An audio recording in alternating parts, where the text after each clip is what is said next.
Dear students अस्सलाम वालेकुम। Second year biology के लेक्चर में डियर स्टूडेंट्स आपको वेलकम करते हैं।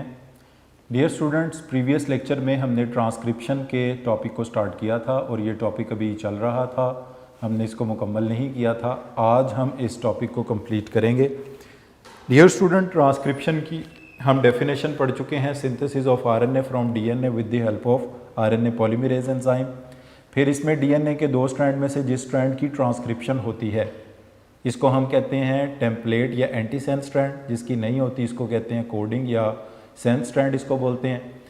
प्रोकैरियोटिक सेल में एक ही आरएनए पॉलीमरेज होता है, यूकैरियोटिक सेल में 3 आरएनए पॉलीमरेजेस होते हैं 1, 2, 3, जो कि राइबोसोमल मैसेंजर और ट्रांसफ़र आरएनए को सिंथेसाइज करते हैं। जिस जगह पर आरएनए पॉलीमरेज ट्रांसक्रिप्शन के लिए डीएनए को सिलेक्ट करता है उसको हम प्रमोटर साइट बोलते हैं। इसमें 2 बाइंडिंग साइट्स हैं, TTGA, CA, TA, TA, AT। यहाँ तक ये चीज़ें हम लोग पढ़ चुके थे। आज हमने पढ़ना है इस प्रोसेस को नंबर 1 कि किस तरह से ये जो ट्रांसक्रिप्शन का प्रोसेस है ये स्टार्ट होता है। इसके स्टार्ट होने के प्रोसेस को हम बोलते हैं इनिशिएशन। इनिशिएशन में dear students RNA polymerase enzyme का एक सब यूनिट है जिसको हम बोलते हैं sigma factor. Sigma factor is a subunit of RNA polymerase. इसका काम ये है, this sigma factor will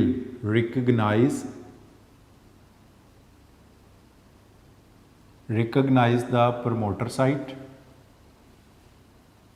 promoter site को रिकॉग्नाइज करेगा और विल बाइंड आरएनए पॉलीमरेज, और प्रमोटर साइट के साथ आरएनए पॉलीमरेज को बाइंड करेगा ताकि ट्रांसक्रिप्शन का प्रोसेस स्टार्ट हो सके।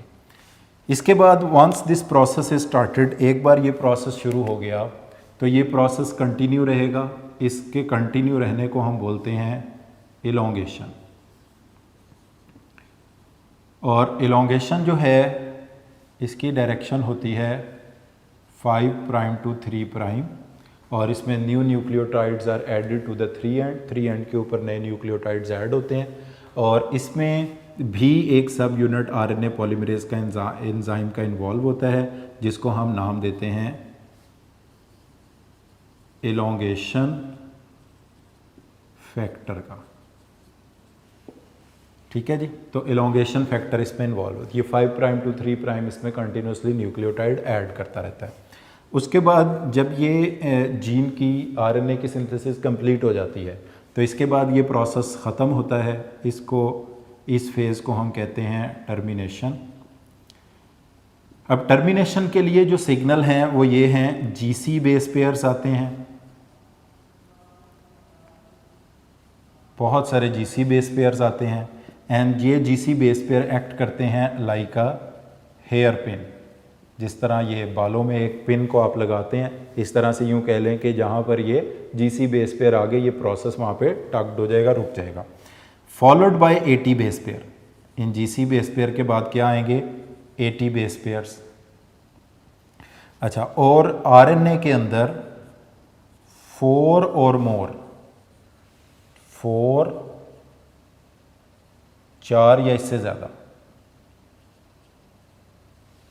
यूरेडिन राइबोन्यूक्लियोटाइड यानी यूरासिल ऐड हो जाएं तो इसका मतलब होगा आरएनए की सिंथेसिस का प्रोसेस कंप्लीट हो गया। अब इस चीज़ को हम डायग्रामेटिकली देखते हैं। डीएनए का ये डुप्लेक्स है हमारे पास,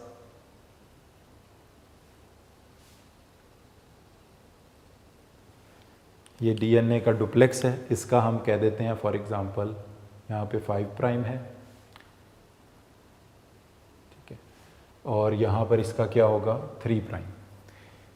अच्छा, इसके बाद दूसरा स्ट्रैंड है,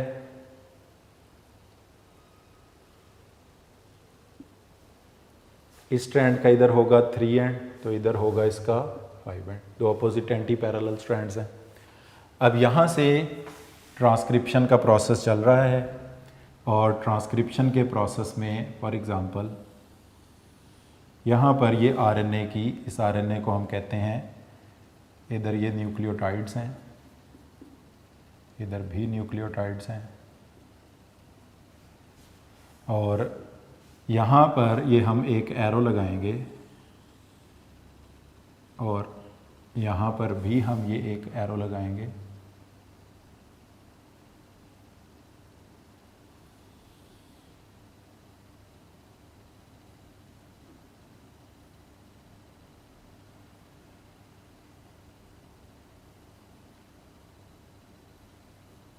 अच्छा, यहाँ से डीएनए जो है इसके 2 स्ट्रैंड अलहदा होने के बाद दोबारा से पेयर्ड अप हो रहे हैं।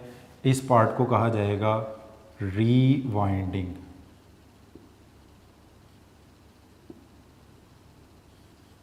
इस पार्ट को कहा जाएगा रीवाइंडिंग। और यहाँ पर आप देख सकते हैं कि इस एरो की डायरेक्शन उस एरो से ऑपोजिट है। ये अगर क्लॉकवाइज है तो वह एंटी क्लॉकवाइज है। यहाँ से ये दोनों स्ट्रैंड अलहदा हो रहे हैं, इसको कहा जाएगा अनवाइंडिंग। यानी जहाँ से दोनों strand opposite anti parallel strand DNA के सेपरेट होते हैं उसको कहते हैं अनवाइंडिंग। जहाँ से ये दोबारा पेयर्ड अप होते हैं इसको कहते हैं रीवाइंडिंग। अब यहाँ पर ये एक आरएनए का मॉलिक्यूल है। इस आरएनए के मॉलिक्यूल को कहा जाता है मैसेंजर आरएनए। इसका इस प्लेस पर, इस पॉइंट पर है 5 एंड या 5 प्राइम और यहाँ पर इसका ये 3 एंड 3 प्राइम है। अब ये मैं अपनी तरफ से यहाँ पे सीक्वेंस लिख रहा हूँ। फॉर एग्ज़ाम्पल ये सीक्वेंस है टी टी टी ए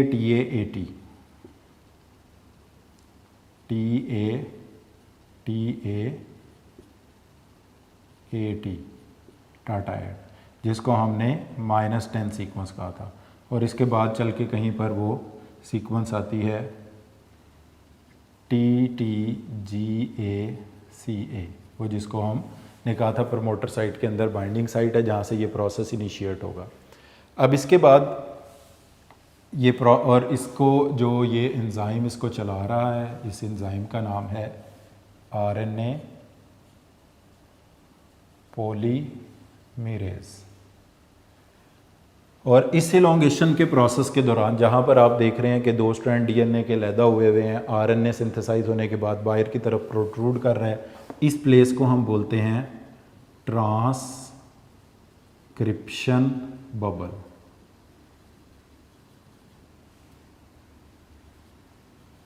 ट्रांसक्रिप्शन बबल। अब इस स्ट्रैंड को आप देख सकते हैं कि ये ट्रांसक्रिप्ट नहीं हो रहा, तो ये स्ट्रैंड कहलाएगा कोडिंग स्ट्रैंड।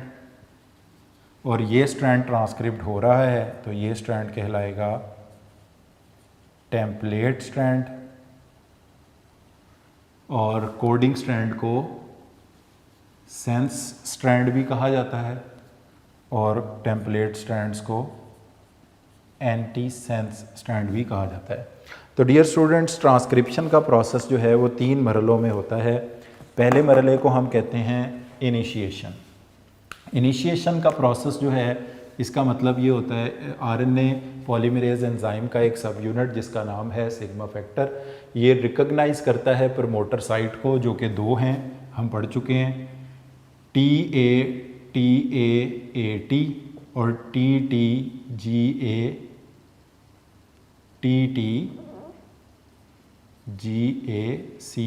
इनको ये रिकॉग्नाइज करता है और इनको रिकॉग्नाइज करने के बाद आरएनए पॉलीमरेज एंजाइम को यहाँ पे बाइंड करता है, तो ये प्रोसेस जो है वो इनिशिएट हो जाता है।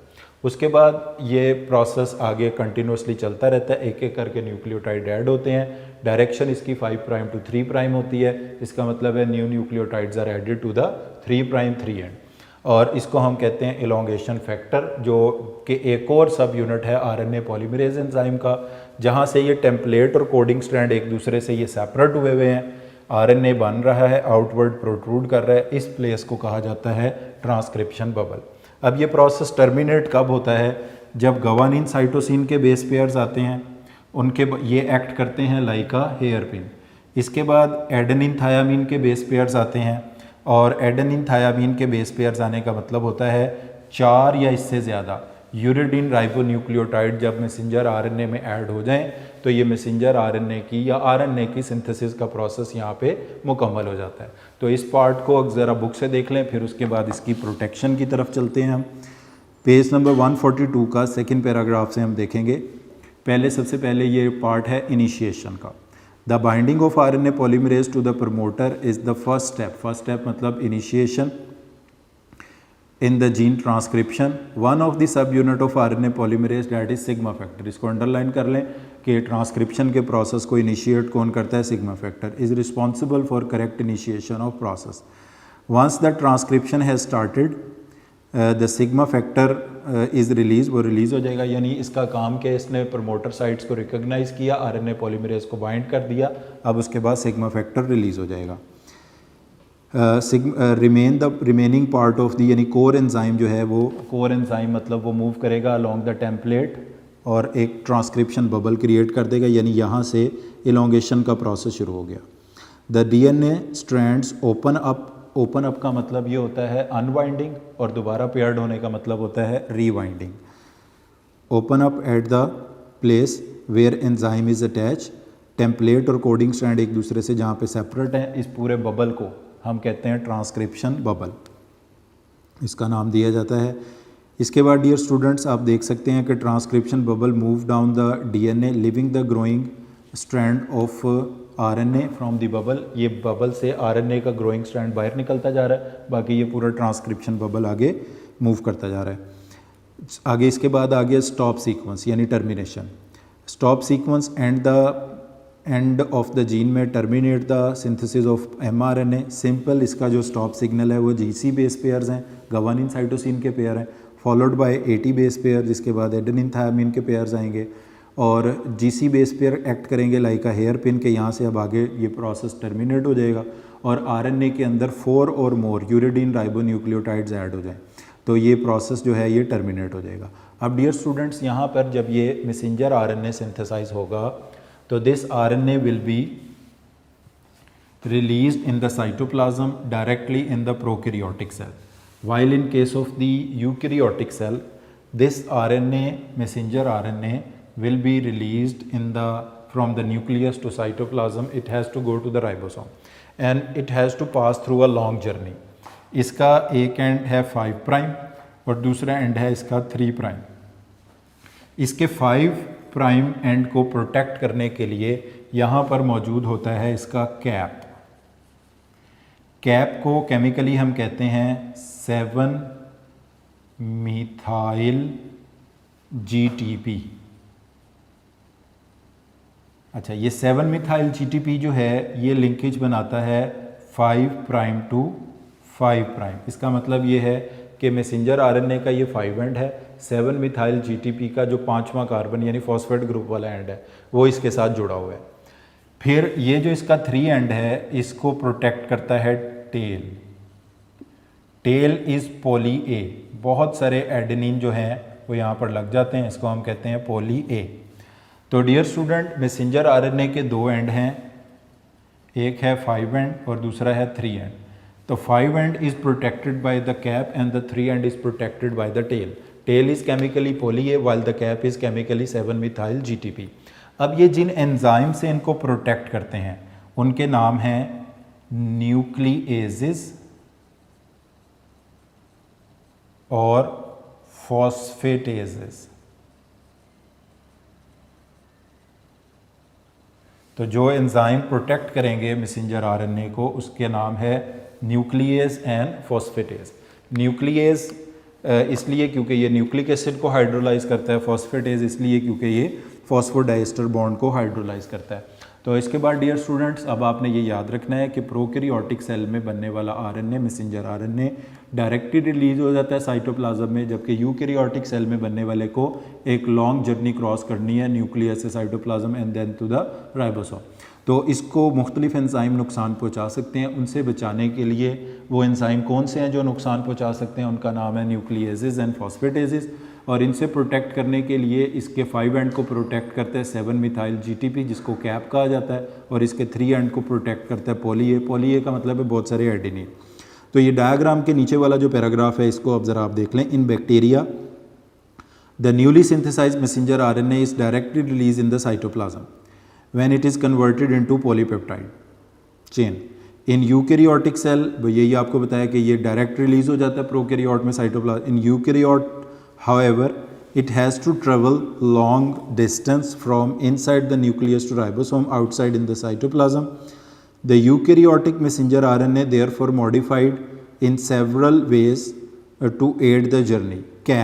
A cap and a tail is added so that molecule may remain stable during the long journey to ribosome. The cap is 7-methyl GTP. Underline करें ये बात कि कैप जो है वो 7-methyl GTP है जो 5 to 5 लिंकेज बनाता है. नॉर्मली लिंकेज होती है 5 to 3, मगर ये लिंकेज स्पेशल है, ये 5 to 3 है, 5 to 5 है sorry, with the first nucleotide 5 end के ऊपर. Where the tail is poly A link to 3 end, ये 3 linkage normal.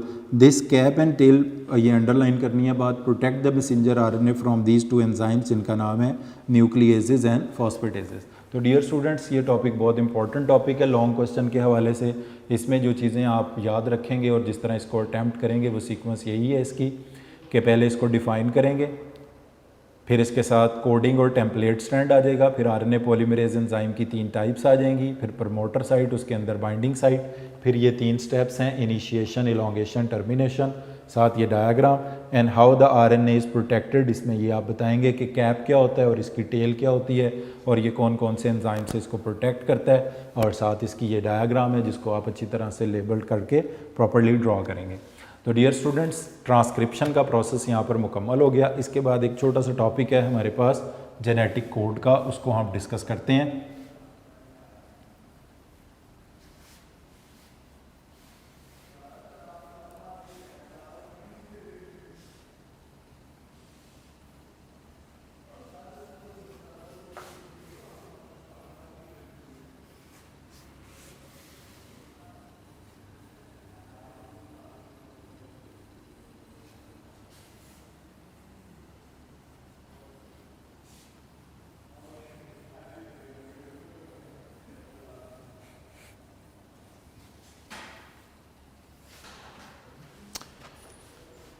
Dear students, next topic है हमारे पास, इसके हवाले से छोटा सा ये टॉपिक है जेनेटिक कोड. तो डियर स्टूडेंट्स, डीएनए में 4 किस्म के न्यूक्लियोटाइड्स हैं, गवानीन, एडिनिन, थायामीन और साइटोसिन. अगर जेनेटिक कोड डुप्लेट होगा, डुप्लेट का मतलब है if it consist of 2 nucleotides. If the genetic code is duplet, it consist of 2 nucleotide, it will yield 16 combination, जो कि इनसफिशेंट है क्योंकि प्रोटीन को बनाने में हमें पता है कम से कम 20 अमाइनो एसिड पार्टिसिपेट करते हैं. तो if the genetic code is triplet, अगर ये जेनेटिक कोड ट्रिपलेट है, 3 न्यूक्लियोटाइड्स पर मुश्तमिल है, तो फिर ये बनेगा 364. तो यहाँ से पता चलता है कि जेनेटिक कोड डुप्लेट नहीं है, जेनेटिक कोड ट्रिपलेट है. अगर जेनेटिक कोड सिंगलेट होगा, यानी एक न्यूक्लियोटाइड से एक जेनेटिक कोड बना हो तो 4 कॉम्बिनेशन है, 2 से बना हो तो 16, 3 से बना हो तो 64. तो जेनेटिक कोड ट्रिपलेट है. अब ये जेनेटिक कोड होता क्या है? जेनेटिक कोड इज़ अ, इसकी डेफिनेशन करें, genetic code is a triplet of nucleotides, यानी ये 3 न्यूक्लियोटाइड्स का कॉम्बिनेशन होता है. which specifies a particular amino acid in PPs mean polypeptide chains. So a triplet of nucleotide which specifies a particular amino acid in a polypeptide chain is known as genetic code. इसको हम नाम देते हैं. Dear students, in 64 तो total genetic code कितने हैं? 64. इन 64 genetic code में से मार्शल नारायणबर्ग, फिलिप लैडर और हरगोविंद खुराना, इन 3 पर्सन्स ने 64 के 64 जेनेटिक कोड्स को टेस्ट किया. तो इसमें से पता चला कि 61 जेनेटिक कोड्स ऐसे हैं विच कोड फॉर अमाइनो एसिड, जो अमाइनो एसिड को कोड करते हैं. 3 ऐसे हैं इनमें से which do not code for amino acid, जो अमाइनो एसिड को कोड नहीं करते किसी भी. इन 3 को कहा जाता है stop codons. Stop codon mean ये जहाँ पर भी आएंगे ये डीएनए की सिंथेसिस के प्रोसेस को ख़त्म कर देंगे, टर्मिनेट कर देंगे। और इनमें तीन कौन कौन से हैं, UAA, UGA एंड UAG। ये तीन ऐसे हैं जो कि स्टॉप कोडॉन है which do not code for any amino acid. और एक कोड है AGA, इसको हम कहते हैं start codon because it codes for methionine. ये मेथियोनिन को कोड करता है, इसलिए हम इसको कहते हैं। और मोस्टली प्रोटीन्स या पॉलीपेप्टाइड चेन स्टार्ट जो होती हैं वो मेथियोनिन अमाइनो एसिड से होती हैं, इसलिए इसको कहा जाता है स्टार्ट कोडॉन। तो डियर स्टूडेंट्स, हमारे पास AUG स्टार्ट कोडॉन होगा, AUG, it is a start codon because it codes for methionine, ये कोड करता है मेथियोनिन को। तो डियर स्टूडेंट्स, हमारे पास अगर आपसे पूछा जाए टोटल जेनेटिक कोड्स, तो टोटल जेनेटिक कोड्स हैं 64। Total genetic codes which codes for amino acid वो कितने हैं, वो हैं 61। Total genetic codes which do not code for any amino acid वो 3 है। और इन 3 को क्या कहा जाता है, स्टॉप कोडॉन्स। स्टॉप कौन कौन से हैं, UAA, UGA, UAG। और जो स्टार्ट कोडॉन वो किस अमाइनो एसिड को कोड करता है, मेथियोनिन को। और ये पहला जो कोडॉन होता है मोस्टली प्रोटीन्स के अंदर वो AUG होता है, इट कोड्स फॉर मेथियोनिन, और इसको हम स्टार्ट कोडॉन का नाम देते हैं। तो डियर स्टूडेंट्स, इसका एक बुक में एक टेबल ड्रॉ किया हुआ है, उसको जाने से पहले ये कुछ जो शुरू की चीज़ें हैं इनको आप बुक से देख लें ज़रा। Genetic code is a combination of 3 nucleotide which specify a particular amino acid. Definition हो गई इसकी। There are 3 nucleotides in a codon, codon singular है इसका, उसमें 3 न्यूक्लियोटाइड्स होते हैं। Because 2 nucleotide codon would yield not enough combination to code for 20 different types of amino acid that commonly occur in protein.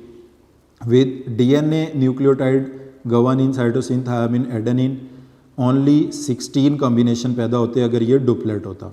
तो different pairs of nucleotide, however, ये देखा गया है कि अरेंज्ड इन ट्रिपलेट्स, ये ट्रिपलेट्स में होते हैं। तो टोटल जेनेटिक कॉम्बिनेशंस कितने हैं, 64 हैं, which there more than enough to code for 20 amino acid के लिए वो 20 से ज़्यादा बनते हैं।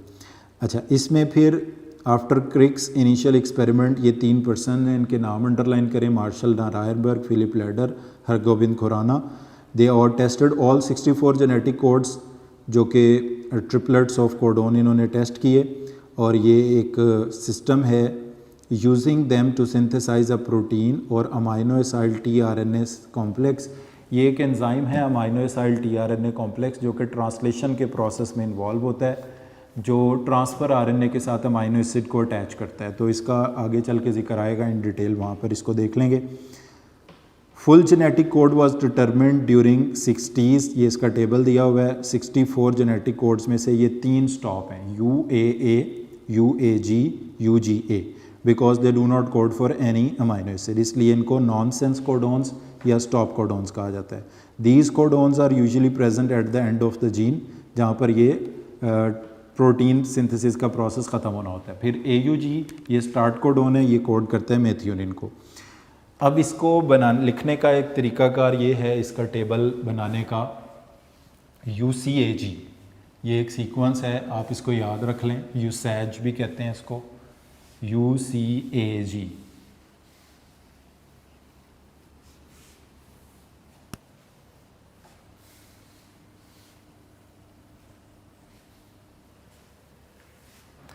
तो इसमें डियर स्टूडेंट्स हम इसमें लिखेंगे UCAG में U पहला, CAG। यहाँ से आपने फर्स्ट लेटर लेना है, UCAG। यहाँ से आपने सेकंड लेटर लेना है और यहाँ से थर्ड, UCAG, और इसी तरह सबके लिए। अब इस तरह से आप इसको लिखेंगे 4 पहले U लिख लें, U, सेकेंड भी U, UCAG, ठीक है जी। इसी तरह ये फर्स्ट लेटर है, अब 4 बार C लिख लें, UCAG। फिर है A, 4 बार A लिख लें,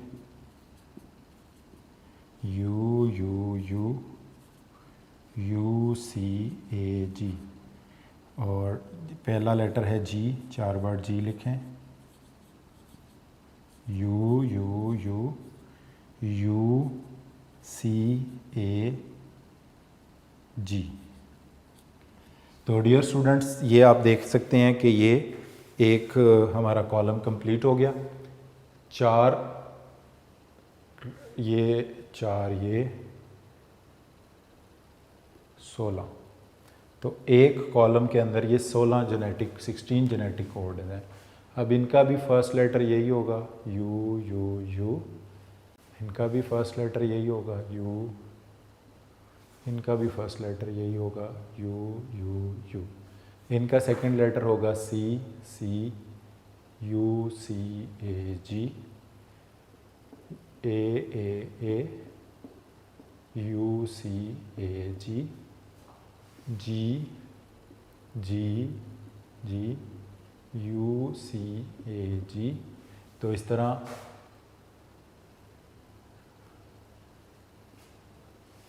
ये कॉम्बिनेशंस बन गए। अब जब इधर आएंगे तो आप फर्स्ट हो जाएगा C, इसमें भी C,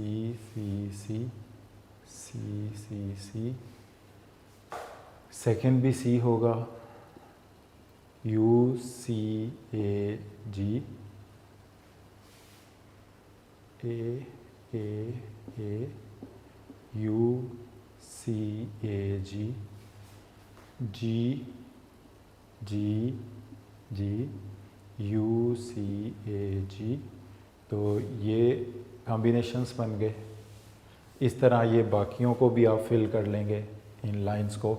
तो इस तरह ये टेबल आप बुक से देख सकते हैं कि ये 64 जेनेटिक कॉम्बिनेशंस हैं। फिर इनके आगे लिखे हुए हैं ये किस किस अमाइनो एसिड को स्पेसिफाई करते हैं। जैसे फर्स्ट कॉलम में अगर आप देखें, पहले 2 जेनेटिक कोड जो हैं ये फिनाइल एलानिन के लिए हैं, बाकी 2 जो हैं वो ल्यूसीन के लिए हैं। दूसरी रो के पहले कॉलम की दूसरी रो में 4 के 4 जेनेटिक कोड ल्यूसीन के लिए हैं। तीसरी रो में पहले कॉलम में पहले 3 आइसोल्यूसिन के लिए हैं, चौथा जो है वो मेथियोनिन स्टार्ट है, और पहले कॉलम की आखिरी रो में 4 के 4 वेलिन के लिए हैं। इसी तरह फिर दूसरे कॉलम में तो ये सिंपल है, 4 का कॉम्बिनेशन है, सीरीन, प्रोलीन, थ्रियोनिन, एलानिन, ये 4 का कॉम्बिनेशन है। फिर इसमें ट्रायोसिन है, फिर 2 स्टॉप कोडोन है, फिर 2 हिस्टिडीन के लिए हैं, फिर 2 ग्लूटामीन के लिए हैं, एस्पार्जिन के लिए हैं, एस्पेराजिन, लाइसिन, एस्पार्टेट, ग्लूटामेट, ये हमने पढ़े भी थे। देखें GAA ग्लूटामेट के लिए, वो जो सिकल सेल एनीमिया में हमने बात की थी, और जब ये GAA चेंज हुआ था GUA में, पहले कॉलम की लास्ट रो में देखें तो वेलिन के लिए, तो ये हमने वहाँ पे पढ़े भी थे। अच्छा, अब इसमें ये कहा जाता है जेनेटिक कोड यूनिवर्सल है। एक स्पीशीज़ में एक जेनेटिक कोड एक अमाइनो एसिड स्पेसिफाई करता है, दूसरी में भी वही, तीसरी में भी वही, बहुत सारे ऑर्गेनिज्म में एक जेनेटिक कोड एक ही। तो यहाँ से एक बात हमें समझ आती है कि अगर हम किसी स्पीशीज़ के क्रोमोसोम से DNA को कट करके दूसरी स्पीशीज़ के DNA के साथ जोड़ दें, तो क्योंकि जेनेटिक कोड यूनिवर्सल है, जो अमाइनो एसिड वो पहली स्पीशीज़ में बनाता था अरेंज करके प्रोटीन, वही नेक्स्ट में बनाएगा। यानी जो रिकॉम्बिनेंट DNA है कि हम एक स्पीशीज़ से DNA को आइसोलेट करके दूसरी में इंट्रोड्यूस करके वही प्रोडक्ट हासिल कर सकते हैं जो पहली में वो बना सकता था। ये इसलिए है कि जेनेटिक कोड यूनिवर्सल है, बट नॉट ऑलवेज। तो ये इसके टेबल के नीचे जो पैराग्राफ है ये हम पढ़ते हैं, ये हमें बताता है कि जेनेटिक कोड यूनिवर्सल है। यूनिवर्सल का मतलब है कि हर स्पीशीज़ में एक जेनेटिक कोड एक ही तरह खुद को एक्सप्रेस करता है।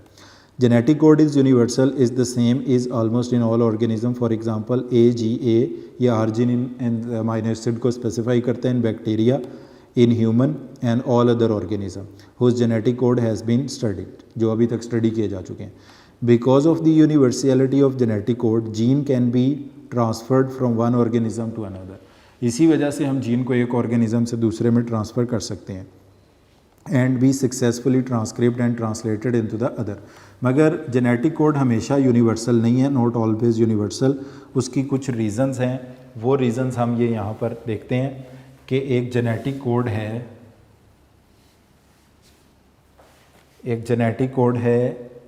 UGA। नॉर्मली ये कैसा जेनेटिक कोड है? UGA। नॉर्मली ये कैसे बिहेव करता है और माइटोकॉन्ड्रिया में ये कैसे बिहेव करेगा, ये हमने देखना है। तो नॉर्मली तो ये स्टॉप कोडोन है, ये किसी अमाइनो एसिड को कोड नहीं करता। But in case of mitochondria, क्योंकि माइटोकॉन्ड्रिया में अपना DNA होता है, इट कोड फॉर ट्रिप्टोफेन। ये ट्रिप्टोफेन को कोड करता है। तो डियर स्टूडेंट्स, अगर आपसे पूछा जाए कि UGA क्या है, ये UGA स्टॉप कोडोन है normally, but in case of mitochondria ये क्या करता है? It act as stop codon. इसके बाद नेक्स्ट पेज पर भी एक एग्जांपल दी हुई है, AUA read as methionine instead of isoleucine. तो नॉर्मली जो AUA है ये आइसोल्यूसिन को कोड करता है, but in case of mitochondria it will code for likewise AUA also read as methionine instead of isoleucine। तो AUA ये जेनेटिक कोड जो है नॉर्मली कोड करता है आइसोल्यूसिन को, but in case of mitochondria it will read as methionine. Normally isoleucine, but in case of mitochondria it will code for methionine, यानी जो stop codon की तरह करता है। उसके बाद AGA और AGG normally they codes for arginine, but in case of mitochondria they behave like a stop codon. AGA and AGG इसमें नॉर्मली जो है ये कोड करते हैं आर्जिनिन को, but in case of mitochondria they will act as stop codon. तो ये थोड़ी यूनिवर्सलिटी से डेविएशन है। तो फिर ये कहना कि जेनेटिक कोड इज़ एब्सोल्यूट और ऑलवेज यूनिवर्सल, ये सही नहीं है। They are not universal quietly, मतलब हमेशा यूनिवर्सल नहीं होंगे, but in most cases they are universal. तो इसमें डियर स्टूडेंट्स, इस टॉपिक में आपने ये आखिर का एक टेबल इसको याद रख लें, इससे ईजी ये समझ आ जाएगी आपको बात। तो आज का लेक्चर डियर स्टूडेंट हमारा यहीं पर ख़त्म होता है। जेनेटिक कोड्स का टॉपिक और ट्रांसक्रिप्शन का टॉपिक हमने कंप्लीट किया है। तो आज के लेक्चर को हम इधर ही वाइंड अप करते हैं। Thank you very much for today.